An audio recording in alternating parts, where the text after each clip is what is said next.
So we're going to go over rebudgeting general grants, and some of this will sound familiar since it kind of ties in a little bit into the previous things we've talked about with carry forward or prior approval, things like that. So let's take a look. So what is rebudgeting? So the budget plan is the financial expression of the project or program that's approved during the award process. So after a grant or contract has been awarded, the PI may determine that the approved budget allocations aren't consistent with actual project needs and may need to request a formal reallocation of funds from one spending category to another or from one object code to another um, that better reflects the project requirements. So that's what we would call rebudgeting or a budget revision. And as we discussed a little bit earlier in the prior approval section, there are various reasons that we may need to rebudget. Some of the core principles of rebudgeting is just to keep in mind are that they're allowable, reasonable, and consistently treated. So allowability, you just need to make sure that the costs must be necessary for the project and meet federal criteria. Um, they're allocable means that they must specifically benefit the project on which they're being charged.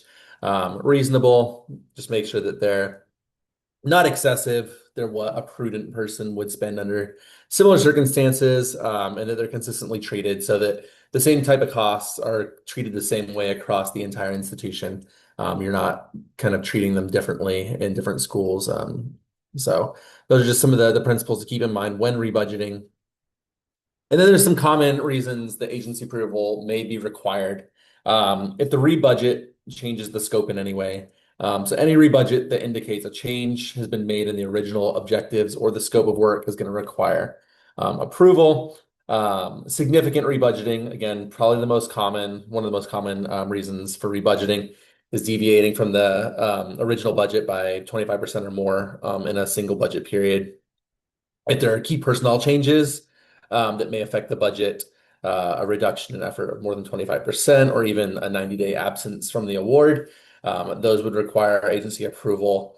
Again, rebudgeting participant support costs, so transferring participant support costs to another category is going to require approval. And then capital expenditures. So most land, building, or major equipment purchases over $25,000 are all reasons that a prior approval or rebudgeting request may be needed.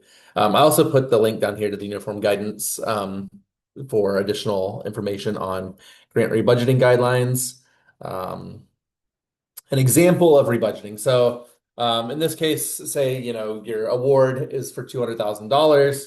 Any rebudget that you implement or want to implement that would increase or decrease more than $50,000 in a budget category is considered significant rebudgeting, and those would all require approval from NIH. So let's see if I can hide this so I can see the top of my screen. Commonly required documentation for rebudgeting requests. These, again, it's not completely exhaustive, but these are the things that you're going to see the most often, and you're likely going to need more than one of these for each request. So you're going to need a formal letter, as Malika had kind of just showed an example of. You're going to need something that is signed by the PI and signed by the signing official for the institution. So that formal request generally will lay out the reason. The justification can sometimes be included in the formal request, but it generally lays out the reason for the rebudget request and kind of lays out how you're going to proceed. A justification document, again, this is going to have your detailed scientific rationale explaining the reason for the rebudgeting and why potentially why funds weren't used as originally were planned. You'll need budget documentation. So you'll need a detailed budget and justification explaining the requested changes, a breakdown of the new budget by the different cost categories. And those can vary. Sometimes you just need to submit a new budget with the new amounts that you're requesting. Sometimes they want to see a breakdown of the original proposed budget, the new budget, and kind of where the changes have been made. You want to have an impact statement. Again, this could be included in the formal request letter, but basically it's going to describe how the change affects the overall project, including if there's any change in the overall scope of the award due to the rebudget.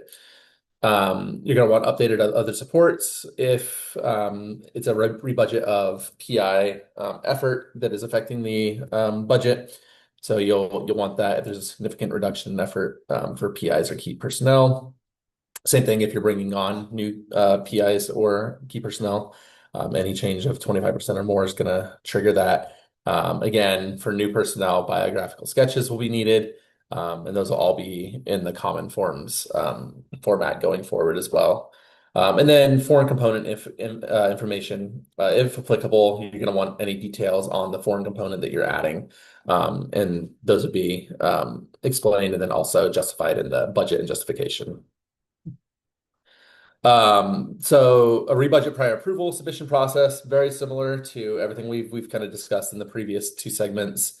You're going to want to collect all the applicable documentation, depending on the type of rebudgeting that you're doing, that we mentioned on the previous slide. Again, notify the authorized institutional official of your intention to request the prior approval at least 30 days, preferably 90 days before the proposed date.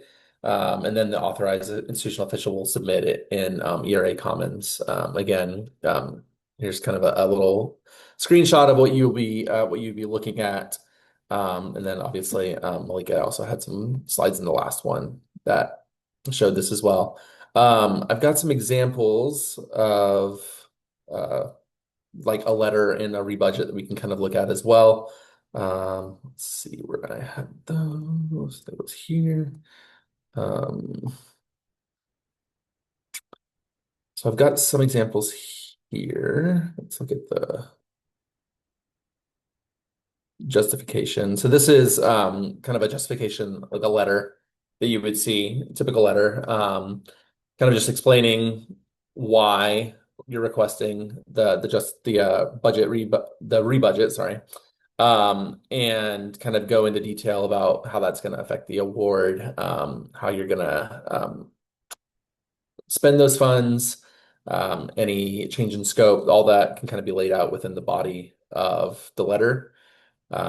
So that's pretty straightforward. And like Malika said, we do have a couple of examples we could provide. We could send you templates for those. And then obviously there's different formats for the budget as well. You can submit it in any of the approved NIH formats.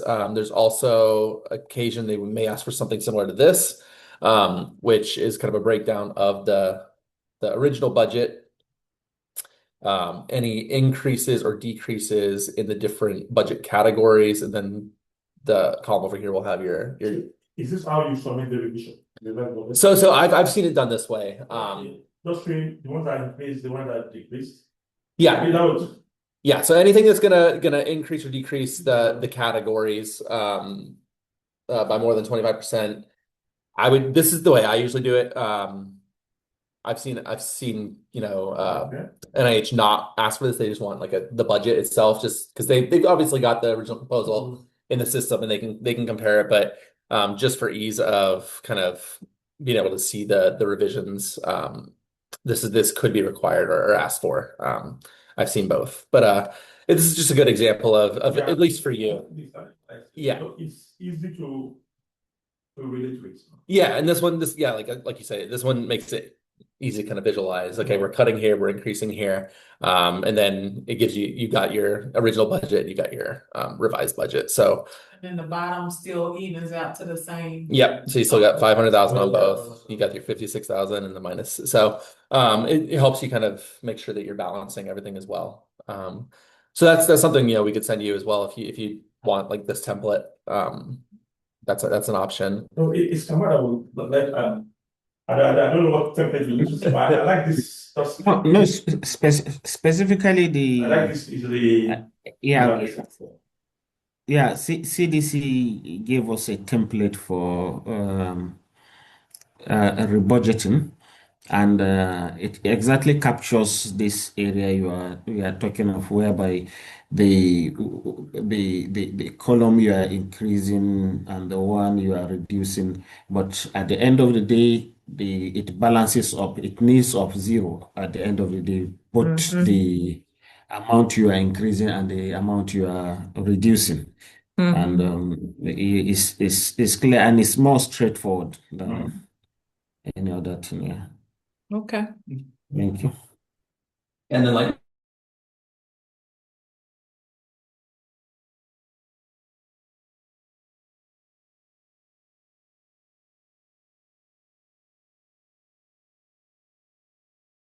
there we go. Okay, I'm good.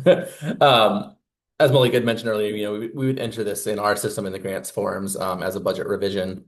It has all this information. You'd have all the information like populate about the award, kind of the breakdown of the budget, and then we would just give us a brief justification for our OSP office, and then attach any relevant documents down here, and then that would all route to our OSP office, and they would go into the prior approval component Oh, yeah. of Open up this here. the routing. I don't know, we could have shown this yesterday, but just wanted you to see the workflow that are in the system. So we have our person that submitted, which is our RAS person, and then the PI would approve. And then also any department. Usually the chair. Approvals, the chair of the department. And then we also have another RAS layer that a director approves. So I would approve if Robert submitted the form.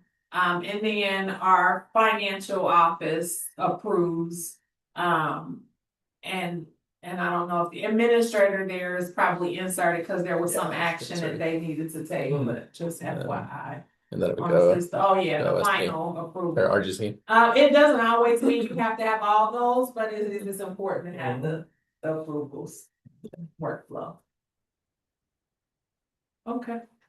That's how we would handle a rebudget. Any questions? Nothing. One thing I think I like about your system is the automation, really. I know, but I'm sure you have done a lot of work to get this automated. It's not just it takes it's a process and a long time. But I know Kamau too, I'm sure, because if he's thinking about, I'm thinking about that. Maybe in our system, we need to begin to think about some of these things can be automated. It makes life easy for everybody. Yeah. So moving files, moving papers, mails, emails, this just work. Yeah. It's something we need to think about in our system, and we may not get to this level, but at least start something. Yeah. At least if we have a stage that is automated, we keep building on that system, and Yes, agreed. And a reference for, your files in the system, so it's not all in a drawer or in a box, Obviously, we used to have paper files as well. But now you don't have paper files. No, not now. Yeah. We had storage boxes and Yeah. papers, and then the requirement for NIH was 7 years, I think, or 7 years. 7 years to retain. And so we retain all that electronically now. So that's good. This makes it good too to be able to, if somebody leaves or is not in the office, you can go out here and you can find, the files. If you find the budget revision, you can click there and they're all saved in the system, so you don't have to. You can also use for training, because with this, you can train a person on what to do by showing them to go back and look at a previous one. They can go back and see what you submitted before. Okay.